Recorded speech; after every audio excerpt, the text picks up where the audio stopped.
Hello বন্ধুরা, আমি সুজিত। আপনারা দেখছেন Sujit computer technical help channel. বন্ধুরা, পিএম কিষাণের পরবর্তী কিস্তির টাকা পেতে অবশ্যই এই ভিডিওটা আপনাদের জন্য খুবই গুরুত্বপূর্ণ হতে চলেছে। কারণ পরবর্তী কিস্তির টাকা পেতে গেলে আপনাদের কি কি কাজগুলো অবশ্যই করতে হবে বা কি কি জিনিসগুলো আপনাদের লক্ষ্য করতে হবে, আপনার আইডিটা রিজেক্ট হয়েছে কিনা বা পরবর্তী কিস্তির জন্য সিলেক্ট হবে কিনা, তা নিয়ে কিন্তু বিস্তারিত আমি এই ভিডিওতে আপনাদের সঙ্গে আলোচনা করব। তাছাড়াও বলবো, যারা নতুনভাবে আবেদন করবেন ভাবছেন, তারাও কিন্তু নতুনভাবে ইতিমধ্যেই কিন্তু আবেদন করতে পারবেন। সরকারিভাবে কিন্তু তা আপডেট দিয়ে দিয়েছে। বা কিভাবে আবেদন করবেন, বাড়িতে বসেও আবেদন করতে পারবেন বা কোথা গেলে আবেদন করতে পারবেন, পুরো ডিটেলসে কিন্তু আজ আমি আপনাদের সঙ্গে আলোচনা করব। যদি আমার এই ভিডিওটা আপনাদের ভালো লেগে থাকে, অবশ্যই আমার এই চ্যানেলটা সাবস্ক্রাইব করবেন এবং পাশে থাকা বেল আইকন টিপে অল অপশানটি অন করে রাখবেন, যাতে এরকম নতুন নতুন আপডেট আপনারা সবার আগে পান। তাছাড়াও বলবো, যারা ফেসবুক থেকে দেখছেন অবশ্যই আমার এই পেজটি ফলো করে রাখবেন, যাতে এরকম নতুন নতুন আপডেটগুলো সবার আগে পান। এবার আসবো মূল বিষয়ে। দেখুন, পিএম কিষাণের যে নতুন আপডেট বা নতুনভাবে যে কিস্তি পাওয়ার যে পদ্ধতি, তা কিন্তু পরিবর্তিত হয়ে গেছে বা পরিবর্তন হয়ে গেছে।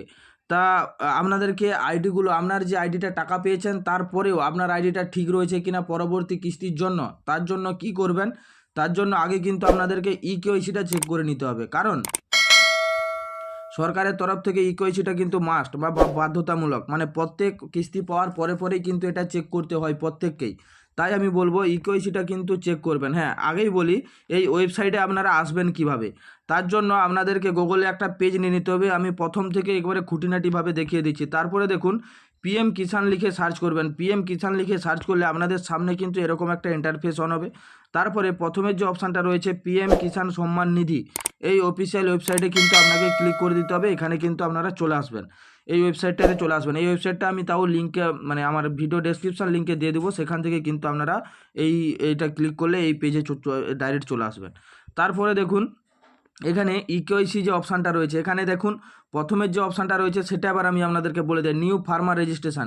নিউ ফার্মার রেজিস্ট্রেশন ইতিমধ্যেই কিন্তু চলছে। নতুনভাবে যারা আবেদন করবেন ভাবছেন, তারা কিন্তু আবেদন করতে পারবেন। 2019 সালের আগের রেকর্ড কিন্তু এখনও লাগছে। কারণ 2025-এ যদি আপডেট আসে সেটা কিন্তু আমি আপনাদেরকে জানিয়ে দেবো। কারণ 2025-এ আপডেট এলে নতুনভাবে কিন্তু আমি আপনাদেরকে জানিয়ে দেবো কীভাবে করতে হবে। তাছাড়াও ইতিমধ্যেই কিন্তু নতুনভাবে যাদের নতুন কার্ডগুলো রয়েছে বা নতুন রেকর্ডগুলো রয়েছে, তারা কিন্তু আবেদন করতে পারবেন। কিভাবে আবেদন করতে পারবেন, দেখুন নিউ ফার্মার রেজিস্ট্রেশন, এটার উপরে যখন আমি ক্লিক করব, আমাদের সামনে কিন্তু দুটো অপশান দেখা যাচ্ছে।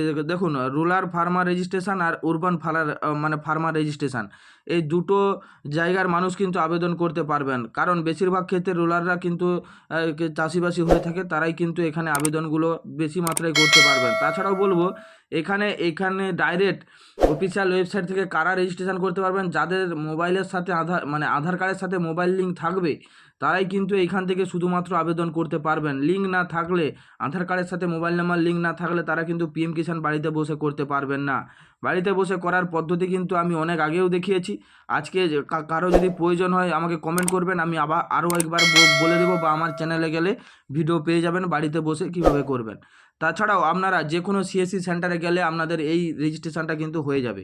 তাছাড়াও বলবো, যারা কিস্তি, এবার মূল আপডেটটা দিতে চলেছে, যেটার জন্য আজ আমার ভিডিও করা, সেটা হচ্ছে যে মূল আপডেটটা কি রয়েছে, মানে যারা পরবর্তী কিস্তির টাকা পাবেন বা আগের কিস্তি পেয়ে গেছেন, পরবর্তীর জন্য সিলেক্ট কি না, কীভাবে চেক করবেন, অবশ্যই আপনাদেরকে এখানে ইকেওয়াইসিটা চেক করে নিতে হবে। আপনার যে ইকেওয়াইসিটা রয়েছে, ইকেওয়াইসিটা চেক করে নিতে হবে। ইকেওয়াইসির উপরে কিন্তু আপনারা ক্লিক করে দেবেন। ক্লিক করে দিলে আপনাদের সামনে কিন্তু এখানে আধার নাম্বার দিতে বলবে।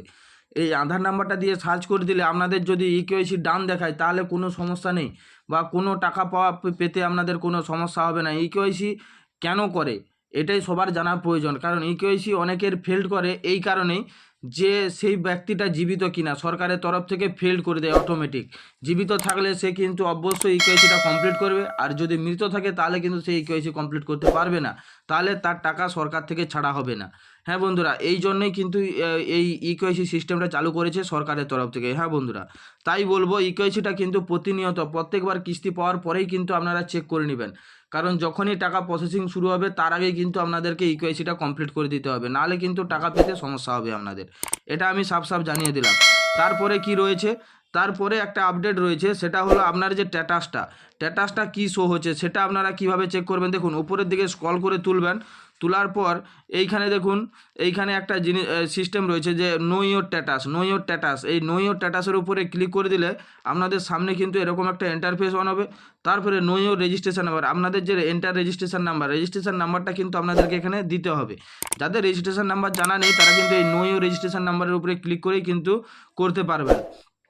সেটা কিন্তু আজ আমি আপনাদেরকে বলে দিলাম, কারণ এইখান থেকে যখনই সার্চ করে দিবেন সেখানে কিন্তু আপনার সম্পূর্ণ আপডেটটা চলে আসবে যে আপনি টাকা পাবেন কি পাবেন না। তার জন্যই কিন্তু আমি আপনাদেরকে জানিয়ে দিলাম। যদি আমার এই ইনফরমেশানটা আপনাদের ভালো লেগে থাকে অবশ্যই আমার এই চ্যানেলটা সাবস্ক্রাইব করবেন এবং পাশে থাকা বেল আইকনটি অল অপশানটি অন করে রাখবেন, যাতে এরকম নতুন নতুন আপডেট আপনারা সবার আগে পান। থ্যাংক ইউ বন্ধুরা, ধন্যবাদ।